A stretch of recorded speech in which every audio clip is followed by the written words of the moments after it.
Hai, saya Anda Masya binti Osman, matriks nombor EX03708. Saya Lavanya Murugan, nombor matriks EX03737. Hai, saya Nurul Anha bin alias EX03696. Hai, saya Fuad Sufian bin Abdul Majid. Kami daripada kumpulan 7 ingin membentangkan perihal sekularisme.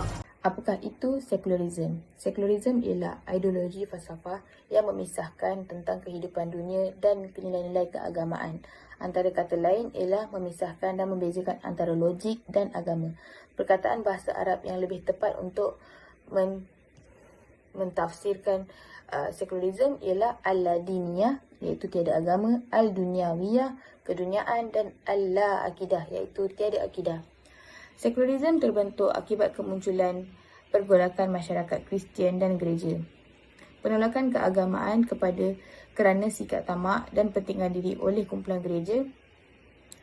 Di samping itu, British juga memperkenalkan sistem residen selepas perjanjian Pangko 1874 dengan memisahkan pemerintahan dan pentadbiran negara dari penguasaan Sultan dan Raja. Sultan dan Raja diberi kekuasaan menguruskan hal-hal agama di istana, manakala hal-hal negeri ditadbir oleh residen. Fahaman sekularisme dikekalkan sehingga ke hari ini dengan pengasingan dua kuasa, legislatif dan eksekutif. Apakah ciri-ciri sekularisme? Golongan yang menurut kepada ajaran sekularisme akan menafikan hal-hal kerohanian, menolak keimanan dan konsep ibadah. Terutamanya, mereka akan menjauhkan agama daripada landasan penting seperti panduan dan hala tujuan hidup manusia. Selain itu, hal-hal khairat akan diketepikan supaya mencari kehidupan di dunia semata-mata. Ia bersifat kebebasan dan kebahagiaan yang tiada sempadan. Sekularisme juga merupakan aliran yang memperbaiki kehidupan dengan cara material. Akhirnya, perundangan dan pemerintahan berubah mengikut kepentingan dan masa tanpa ada sebarang garis panduan yang mutlak, juga antara ciri sekularisme.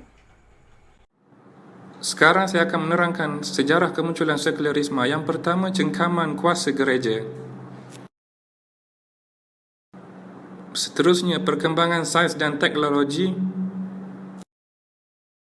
Yang ketiga, revolusi Perancis 1789. Yang keempat, kemunculan neo-falsafah Greek. Seterusnya, kemunculan Darwinisme, Freudisme, Existentialism dan Atheism. Tahukah anda Turki adalah negara Islam pertama yang menerima sekularisme? Sekularisme turut dibawa masuk oleh penjajah-penjajah. Mari kita lihat apa pandangan tokoh Sheikh Naqib Al-Atas terhadap sekularisme. Jadi, apa kesan sekularisme terhadap umat Islam? Dari aspek keagamaan, ia melemahkan iman dan menggoyangkan akidah seseorang Muslim kerana terkeliru dengan pendapat aliran-aliran barat ini. Dari aspek sosial akan berlaku perubahan perwatakan individu dari segi berfikir, bertindak, perubahan gaya hidup akibat terikut dengan gaya barat. Dari bidang perundangan pula, penggantian dari undang-undang Islam kepada sistem perundangan barat menyebabkan mereka tanpa segan silu mempertikaikan keadilan perundangan Islam dan lebih menyedihkan lagi, mereka mempersedakan golongan yang mengamalkannya. Seterusnya, dari segi politik, pada dasarnya fahaman sekularisme bermatlamat untuk mendapatkan pengaruh pangkat dan kuasa sahaja. Dari segi ekonomi, lahirlah dua bentuk sistem ekonomi, iaitu sistem ekonomi kapitalis dan sosialis yang bermatlamatkan kekayaan semata-mata tanpa memikirkan halal dan haram. Dari aspek pendidikan pula, sistem sekularisme lebih mementingkan hal-hal duniawi tanpa mengambil kira kesucian jiwa dan iman yang diperlukan bagi membentuk akhlak dan moral. Kesimpulannya, fahaman sekularisme merupakan pemikiran yang mengasingkan urusan agama dan kehidupan di dunia. Dia boleh menjejaskan jati diri umat Islam sejagat. Terima kasih.